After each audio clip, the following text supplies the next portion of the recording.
আপনি একজন content creator হতে চান, আপনি ফেসবুক থেকে আয় করতে চান, কিন্তু আপনি ছোটাছুটি করছেন যারা স্টার সেন্টার আছে তাদের পিছনে, তাদের কাছে স্টার চাইতেছেন, কেউ দিচ্ছে কেউ দিচ্ছে না। বেশিরভাগই তারা কি করে, একজনকে স্টার দেয় সেটাকেই পোস্ট করে বা ওইটা পোস্ট করে দেখায় যে আমি স্টার সেন্টার।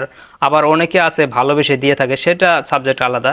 কিন্তু বেশিরভাগই তারা কি করে, স্টার সেন্ড করে কিছু, করে সেটাকে ভিডিও করে বা সেটা বারবার ভিডিও করে, বিভিন্ন ভিডিও করে এবং একজনকে দিয়ে বারবার ভিডিও করে তারা কি করে, ফলোয়ার গেইন করে, যাতে সবাই তাকে ফলো করে, স্টারের আশা তার পিছনে লেগে থাকে।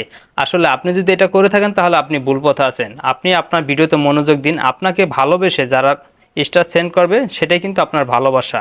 শুধু শুধু আরেকজনের পিছনে সময় নষ্ট না করে বিপদের সম্মুখীন হয়েন না। কারণ আপনি যদি এখন এই ভিডিওতে মনোযোগ না দিন, সামনে কিন্তু আপনি যে কোনো সময় পলিসি ইস্যু চেঞ্জ হতে পারে ফেসবুকের, তখন কিন্তু আপনি বিপদে পড়ে যাবেন। তাই যারা স্টারের পিছনে ছোটাছুটি করছেন তারা ভিডিওতে মনোযোগ দিন। ভিডিওতে যেই ফলোয়ার আসবে সেটাই কিন্তু আপনার অর্গানিক ফলোয়ার, তারা কিন্তু আপনার ভিডিও দেখবে বা ইনকাম করতে পারবেন। সবার জন্য শুভকামনা।